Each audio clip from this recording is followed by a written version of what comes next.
Hello, beautiful bookish people. My name is Hannah, and today I'm joined with my high school English teacher, Mrs. Chapman. Do you want to say hi? Hi! And I thought I would sit down with her and talk about reading in high school and teaching and just books in general. Yay! My favorite thing. Yes, she was my English teacher for senior year, I want to say. I think so. I think it was. Yes, and we did 20th century literature that year. Yes, I remember it vividly. I actually remember every book I read that year. Yeah. Wow, that's great. So, for the record, can you say for my BookTube channel, was I a good student? You were an excellent student. Make teaching worthwhile. Oh my god! I loved it. I love having students that enjoy learning, whether they like the books or not. There's going to be books we don't like.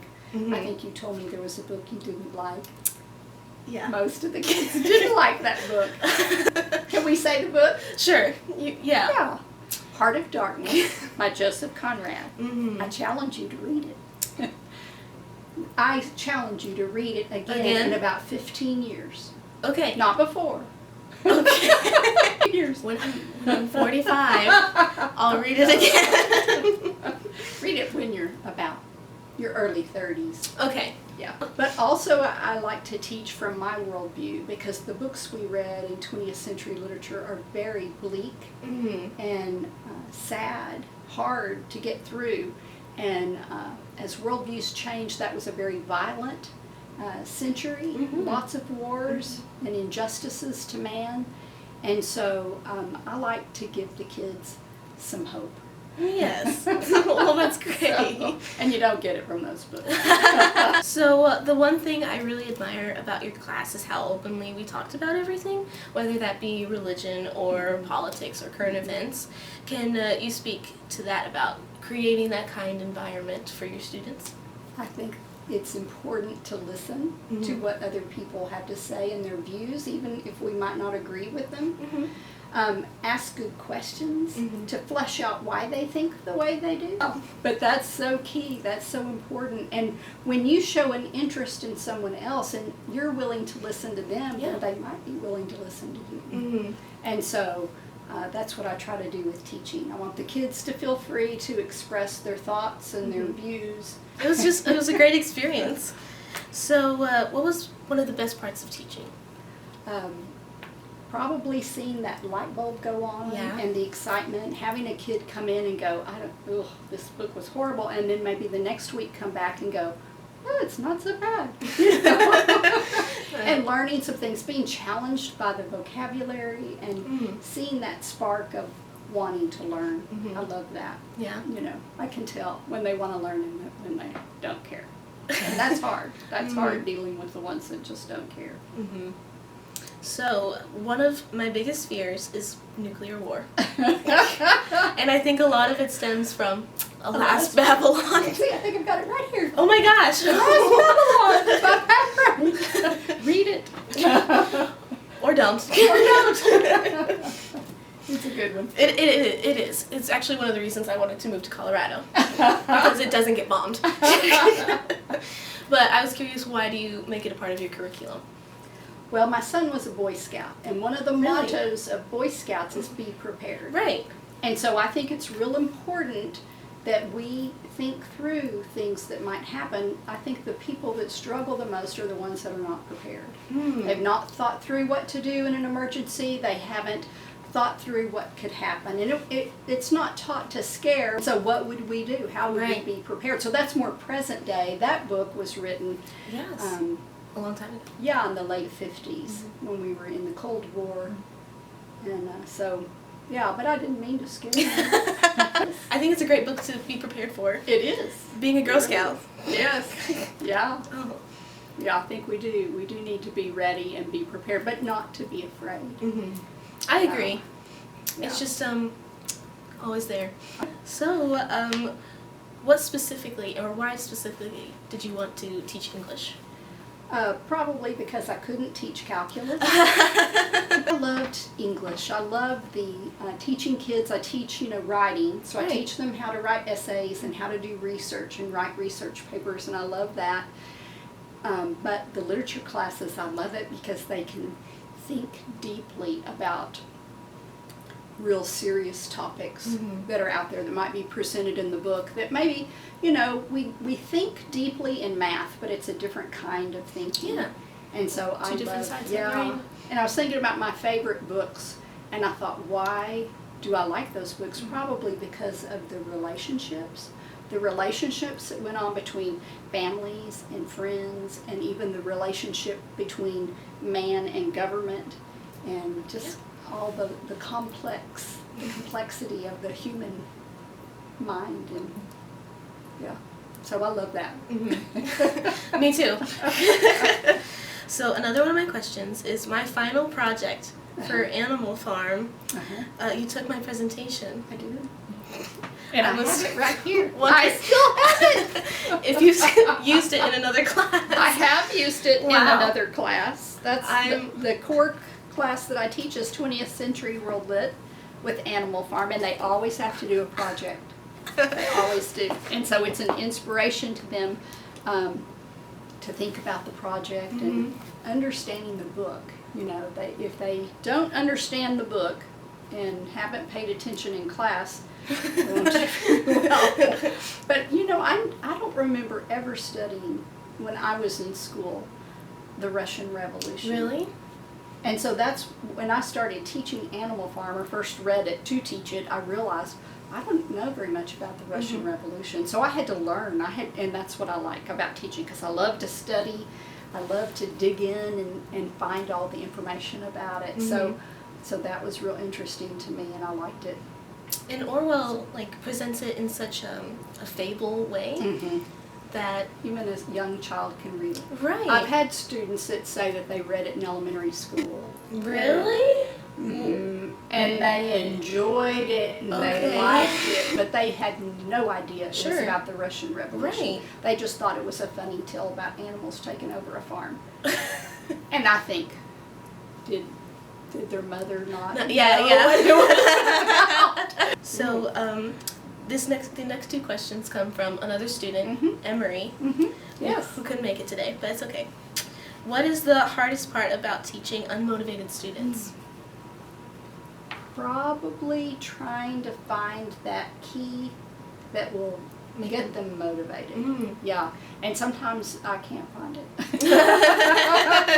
Sometimes it's tossed away. And I don't know if it has to do with me or the subject matter that they're just not interested in, or just their general attitude of life at the time of where they are. But I always try to find that spark. And to excite them and try to get them to give me their opinions on things, because they have opinions too. And it may be that their opinions differ so drastically that they don't think, well, I'm not going to say it because it wouldn't be welcome. Mrs. Chapman wouldn't agree with me. So the other question Emery wanted to ask was, what was your favorite book to teach in American literature and why? Well, I've got two here. Oh, nice. Y'all sent me the question. This is probably my most favorite, called The Chosen. I didn't have to read that in school, but I did. Oh, this is a wonderful book, and I think we even watched the movie that went with it. But and then the other one that I really liked also was Adventures of Huckleberry Finn, which is also very controversial, and some schools are not teaching it now. Is it on the ban list?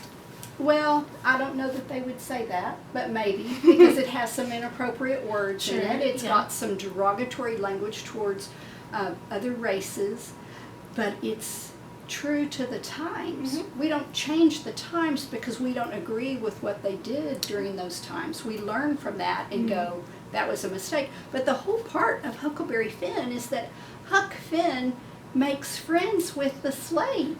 Right. And then he starts questioning what he's been taught by adults, that this man isn't worthy of his friendship, and he realizes that's not right. And that's valuable. That's valuable because we need to be able to think. That's so important. And to think through, even though someone says things need to be this way, do they? Based on what? Oh, yes. Yeah. So these two probably, I like them so much because of the relationships within the characters with friends. the relationships with families, the relationship to government, and to rules and boundaries that have been set. And we had the same thing with The Chosen. And I liked The Chosen because the boys both had fathers that had great expectations of what they wanted their sons to be. It's true. And really, neither one of the boys wanted to be those things that their parents wanted them to be. They had to find their own place and their own way. And I think that's handled really well, and I think that's a great one for high school students to read. Oh, since Emery's not here, you can answer truthfully. Am I your favorite student? Absolutely. Of all time. Perfect. You were a great, you did your homework. Yeah. You participated in class, and you were quiet, but you participated. I was shy. Yeah, you were shy. But that's okay.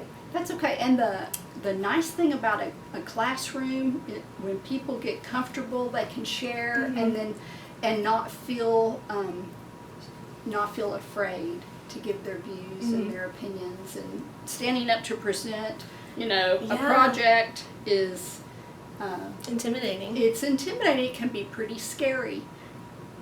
And so you handled it all really well. You did good. You did a good job. Thanks. Yeah. And your smiling face.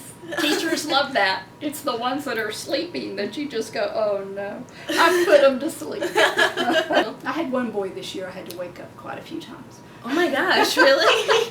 Right in front of me. Oh no. It was like, So, is there any advice for students after high school that you would like to share?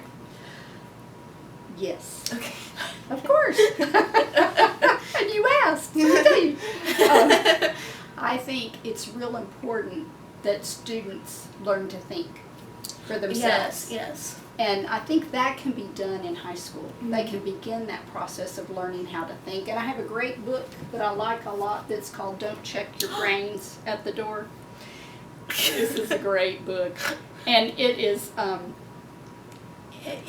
because you'll be challenged when you go, if you go to college, or if a student goes off to college, they're going to be so challenged by everything they've ever thought. I think that's good because they need to be able to explain what they believe and stand up for what they believe and flesh it out. And so if the kids know how to do that when they're teenagers and at home in high school, then when they go off to college or go out to get a job, they're not alone. They know where they can go to get their answers. And so I think that's the same for the students that I teach. I want to impart that to them, and not everybody believes that or has that same view, but I still I find in my own family that it works, and in my own life it works. Well, thank you so much for letting me do this interview. I really appreciate it. You're very welcome. Talking about books and... It was fun. Yes. I liked it. Me too. But thank you. I really appreciate it. You're welcome. Thanks for coming.